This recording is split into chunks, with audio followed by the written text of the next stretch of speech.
Oke, assalamualaikum warahmatullahi wabarakatuh. Halo teman-teman, kembali lagi di pembahasan praktikum PPO ya.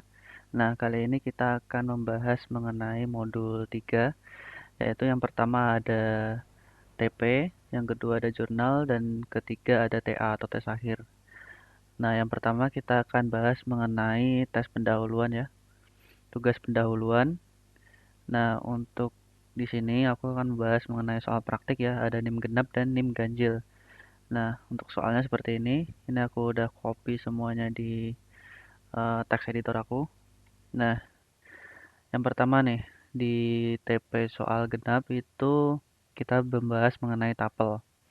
Nah, di sini untuk yang TP kita diharuskan untuk melengkapi titik-titik ini. Nah, yang pertama itu adalah menghitung jumlah tapel. Nah, di sini ada data nih, variabel tapel menu. Isinya itu ada gado-gado, ayam goreng, rendang, dan ketoprak. Nah, untuk jumlah menunya, kita tinggal kasih aja len, terus kasih nama tapelnya, tapel menu gitu. Oke. Terus yang kedua, ini ada list menghitung jumlah list ya. Nah, ini ada nama variabel dengan list menu. Isinya itu sama kayak yang atasnya. Caranya untuk jumlah menu juga sama seperti tapel tadi, yaitu len. Terus kita isi yang namanya variabel listnya, list menu gitu. Oke, terus yang ketiga ada konversi tipe data. Nah, konversi tipe data ini kita punya variabel dengan nama list buah. Terus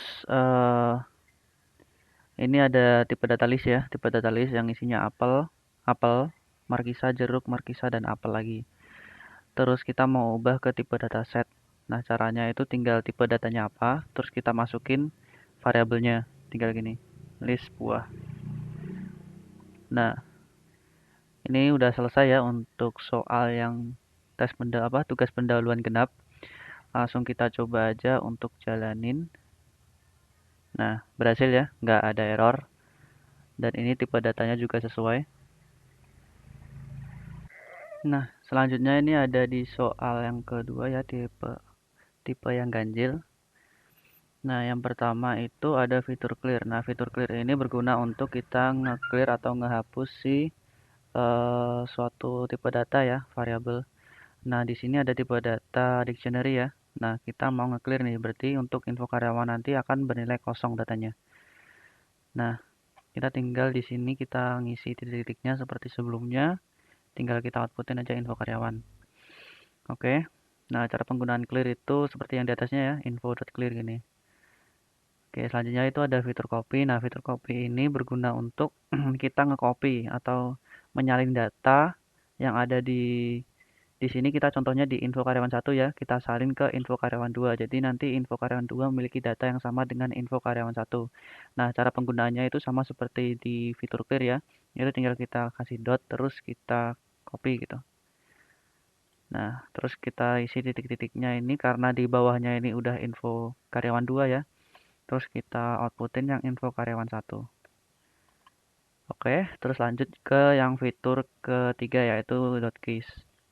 Nah, .keys ini berguna untuk kita ngambil data-data atau nama keys yang ada di eh, variabel tersebut. Contoh di sini kan ada dictionary ya. Dictionary itu kan ada keys dan ada value, di mana yang pertama ini ada keys dan ini ada value ya. Jadi kita ngambil yang case-nya saja gitu untuk .keys ini. Jadi kita hanya ngambil yang nama, terus nick dan pekerjaan. Untuk value-nya kita nggak akan diambil gitu.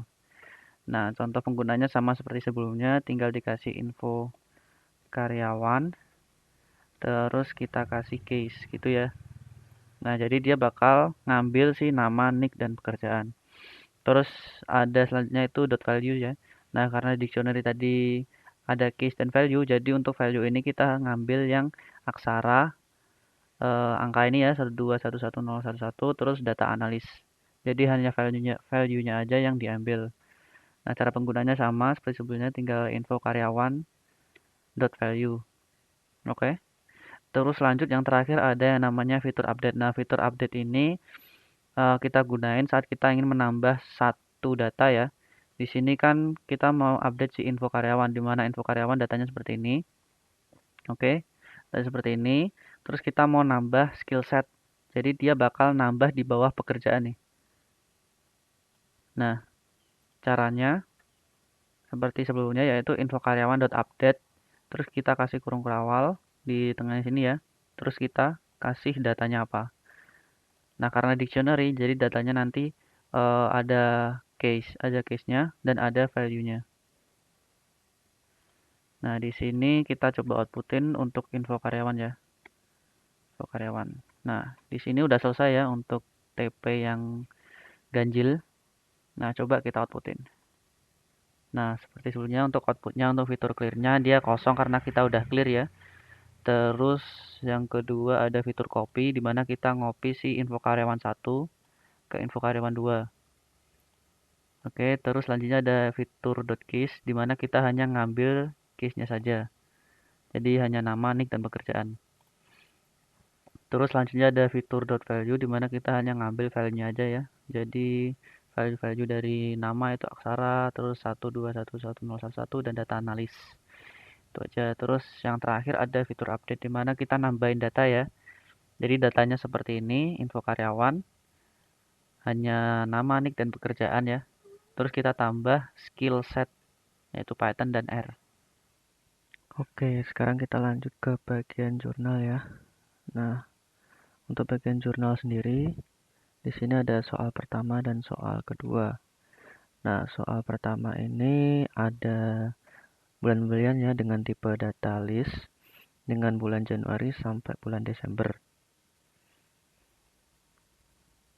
Nah, di sini udah aku siapin bulan pembelian dengan tipe data list seperti yang di contoh soal.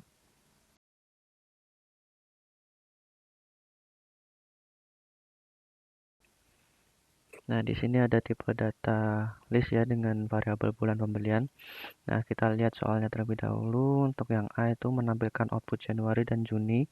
Yang aku lakukan adalah, nah, untuk menampilkan bulan Januari ini dan Juni. Nah, untuk tipe data list ini kita bisa mengambil nilainya dengan cara melihat indeksnya. Nah, caranya gampang, seperti kita tinggal print aja. Lalu bulan pembelian kita kasih kurung, lalu di sini untuk Januari ini ada di indeks ke 0 ya. Dan lanjut ke bulan Juni. Bulan Juni itu ada di indeks 0, 1, 2, 3, 4, dan 5. Ada di indeks 5 ya. Nah, di sini aku coba running menggunakan CMD biar terlihat.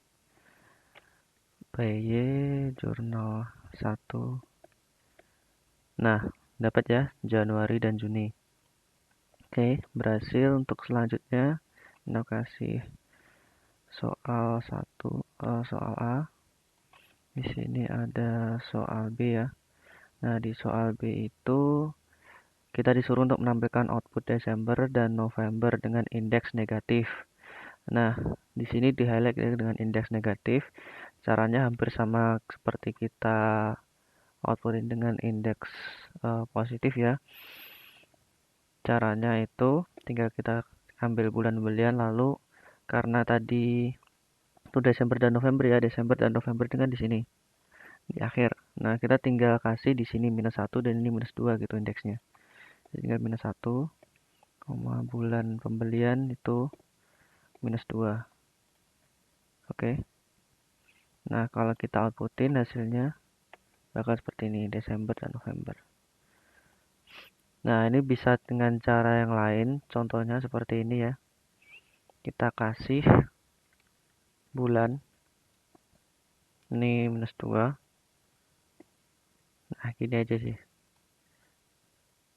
Oke, cuman dia dalam tipe data list ya, bukan ngambil satu-satu. Terus kita lanjut ke soal yang B. Soal yang C, sorry. Nah, soal yang C adalah menampilkan output bulan pertengahan tahun dari Mei, Juni, Juli, Agustus.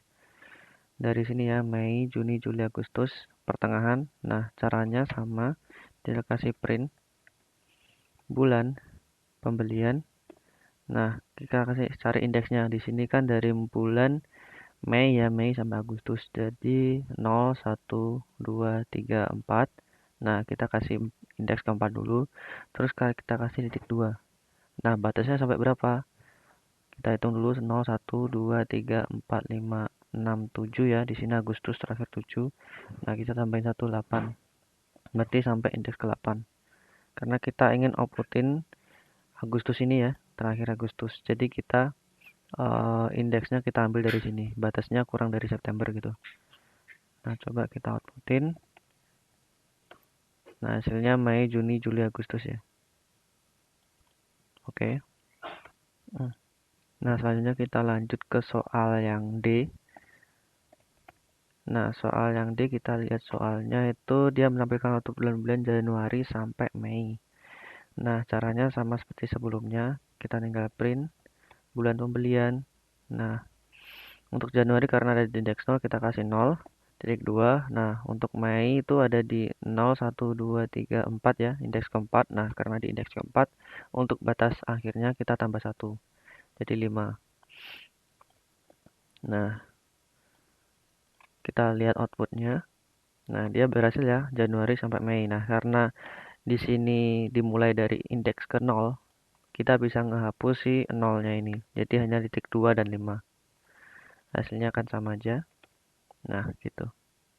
Jadi kita bisa persingkat ya, nggak perlu nginputin 0 lagi. Nah, selanjutnya kita lanjut ke soal yang E ya. Nah, di soal yang E itu kita menampilkan output September, Oktober, November, Desember. Nah, jadi 4 bulan terakhir ya. Nah, caranya sama seperti sebelumnya. Tinggal kita print terus kasih bulan pembelian. Nah, karena ini ada di indeks September itu di 8 ya, 0, 1, 2, 3, 4, 5, 6, 7, 8 ya, di 8. Kita kasih indeks awal 8. Terus karena ini sampai akhir, nah kita tinggal kasih titik 2 gini aja. Nah, terus kita coba outputin. Gini ya, berhasil September, Oktober, November, Desember. Nah, kita lanjut ke bagian soal yang F. Nah, di soal yang F itu aku juga dapat memotong suatu list tabel dengan menggunakan indeks negatif. Sebagai contoh untuk mendapatkan output September, Oktober, November yang aku lakukan. Nah, jadi dia menggunakan indeks negatif ya untuk mengambil September, Oktober, November. Nah, caranya sama seperti kita ngambil data indeks pakai indeks positif ya, yaitu dengan bulan pembelian. Nah, karena indeks negatif, kita mulai dari negatif 1, negatif 2, negatif 3, negatif 4. Nah, berarti kita mulai dari negatif 4 sampai, karena di sini November itu negatif 2, jadi kita tambah 1 jadi negatif 1 ya, buat ngambil Novembernya. Nah, tinggal kita outputin nih. Nah, dia berhasil ya, September, Oktober, November. Oke, terus kita lanjut ke soal yang ke G ya, soal G. Kita print dulu. Nah, kita lihat soalnya nih. Nah, soalnya itu aku ingin menggabungkan dua contoh tipe list dan atau tabel ini berikut dan menampilkan yang aku lakukan adalah, nah ini disediakan list ya, list makanan, gado-gado, list minuman, es teh dan seterusnya. Nah, kita coba bagi dua dulu. Kita mau coba copy di kode editor kita. Nah, di sini aku mau buat list makanan. Terus dalamnya gado-gado. Terus ada ayam goreng. Terus ada rendang ya, terakhir. Nah, yang kedua kita buat list minuman. Terus es teh. Yang kedua itu es jeruk. Yang ketiga itu es campur. Oke. Di sini perintahnya adalah aku ingin menggabungkan dua tipe list ya. Jadi menggabungkan antara list makanan dan list minuman. Nah, caranya itu gampang, tinggal kita kasih print terus list underscore makanan ditambah dengan list minuman. Nah, di sini kita udah berhasil gabungin gitu ya. Ini cara sederhananya. Nah, gado-gado ayam rendang, es teh, es jeruk, es campur gitu. Oke, mungkin aku balikin dulu. Nah, gini ya. Nah, selain cara yang ini, kita bisa pakai cara yang lain. Di sini mungkin aku kasih cara kedua ya. Nah, cara kedua ini kita bisa menggunakan yang namanya append. Nah, caranya itu kita tinggal kasih for dulu ya, perulangan dulu, kita kasih ke indeks i, in list minuman. Nah, gini.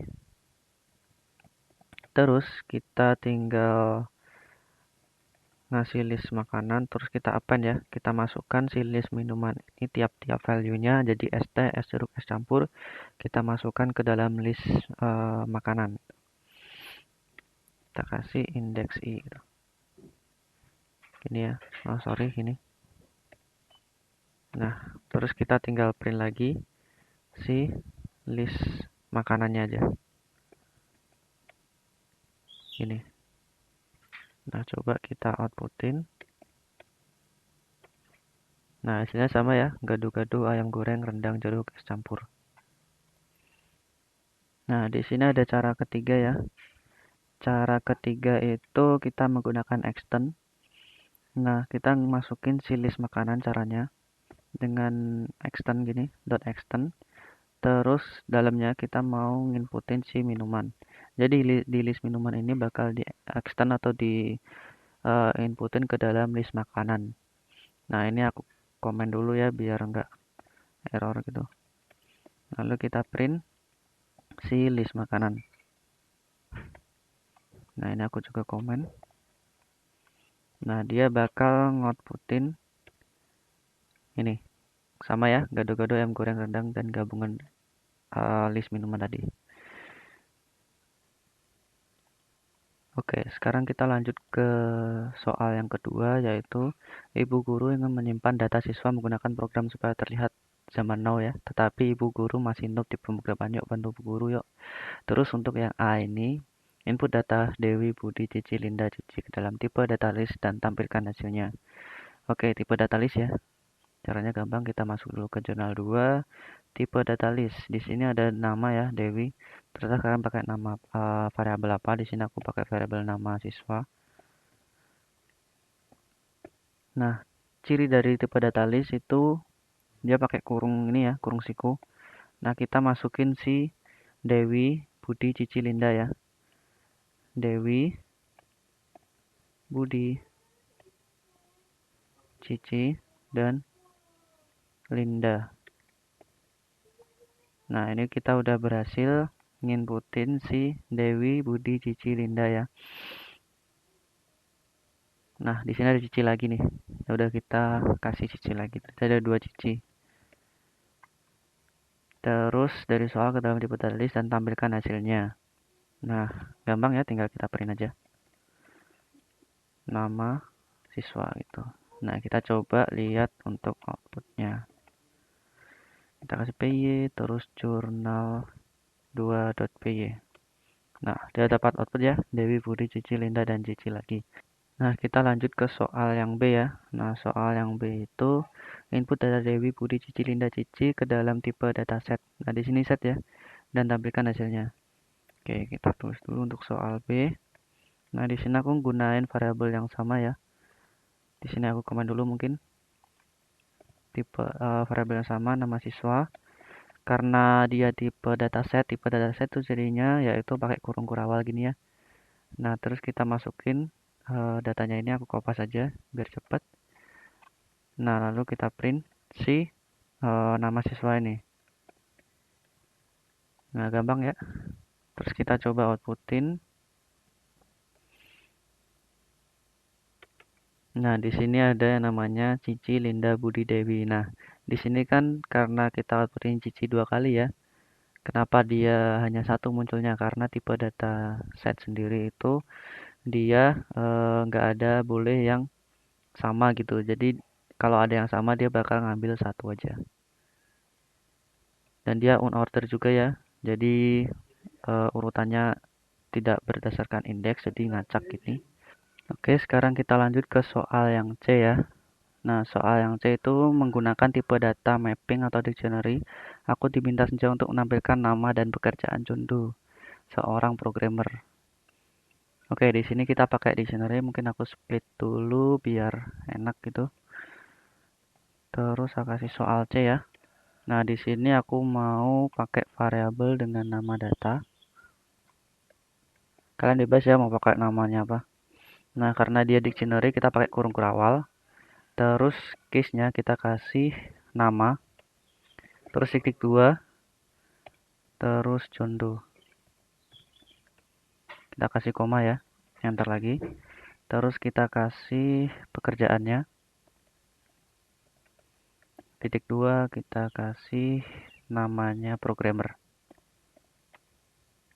Oke, kita udah selesai ya nampilin si dictionary dari John Doe ini.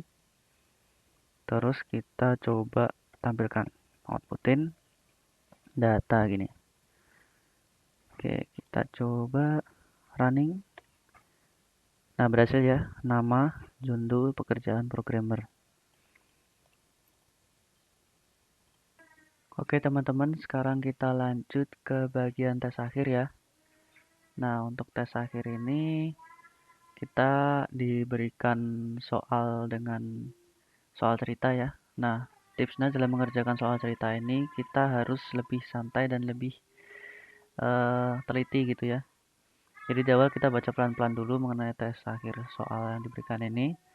Nah, yang pertama nih kita baca dari atas ya. Ternyata seru juga. Aku jadi berniat mengembangkan program kalkulator potongan harga itu untuk beberapa barang sekaligus agar lebih fungsional. Nah, kalau begitu aku perlu rapikan dulu informasi setiap barang di tabel ini. Nah, lalu aku tinggal merepresentasikan semua ke tipe data dictionary. Nah, di sini garis bawah ya, tipe data dictionary.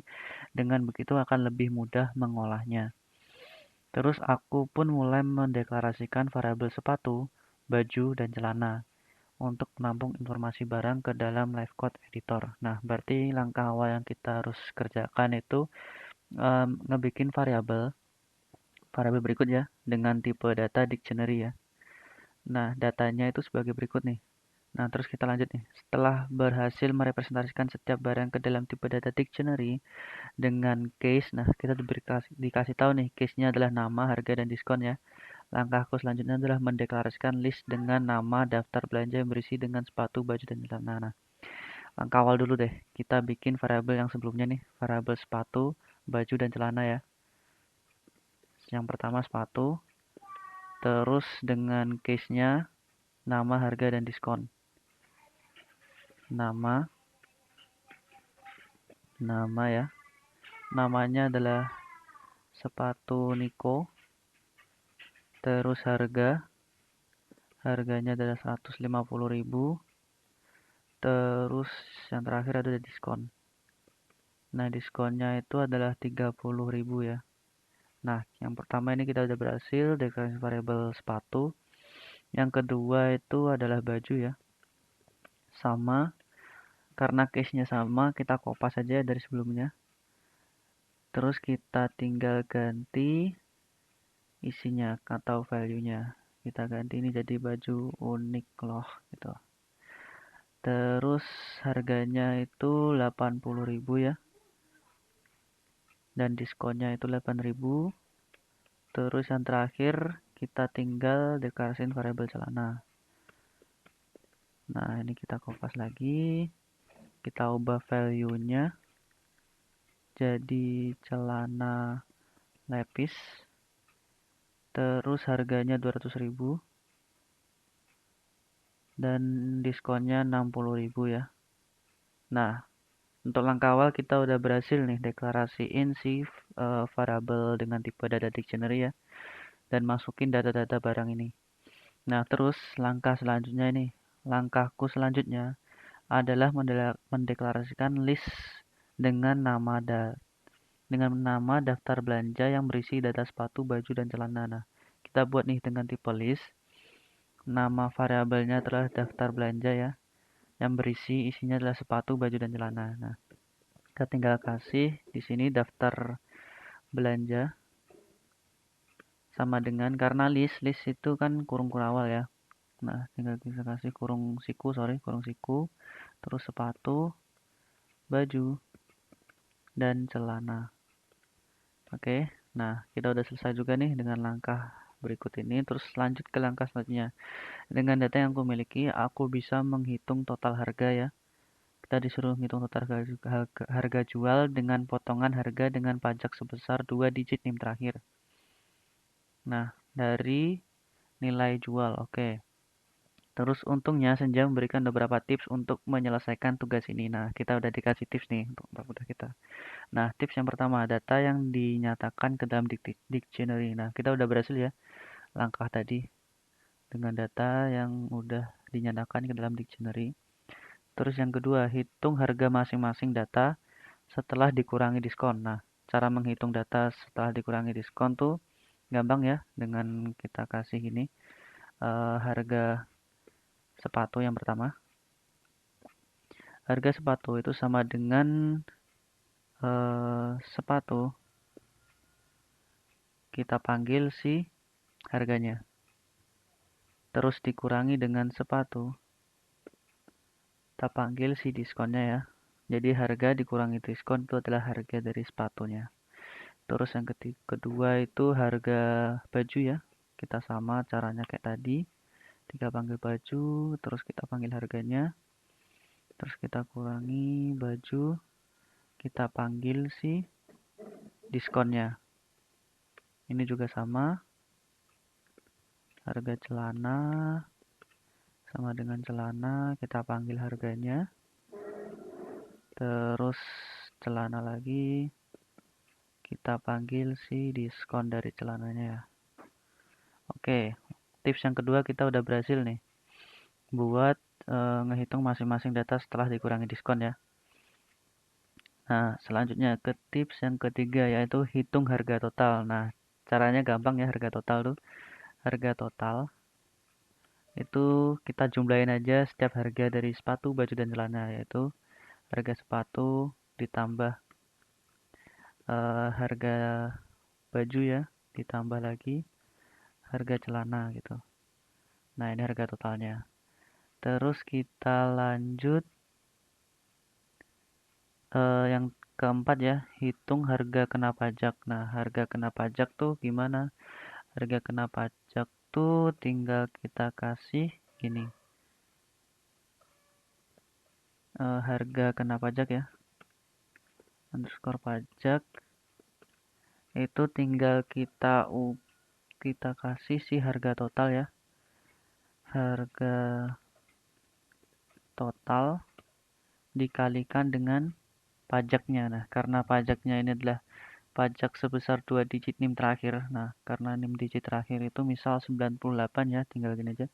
98 dibagi 100 kan, 98 per 100. Nah, ini adalah harga kena pajak ya.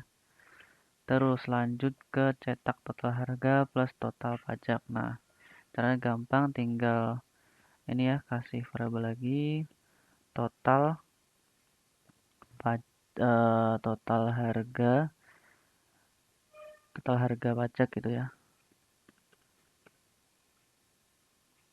Total harga pajak itu dari harga kena pajak ya, ditambah dengan harga total.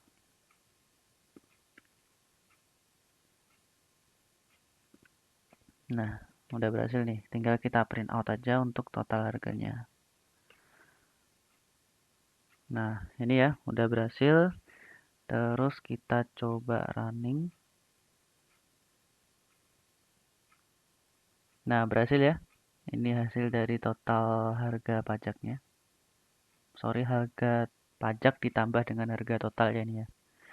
Nah, kita udah berhasil nih. Oke, itu aja sekian dari aku. Kurang lebihnya mohon maaf. Wassalamualaikum warahmatullahi wabarakatuh.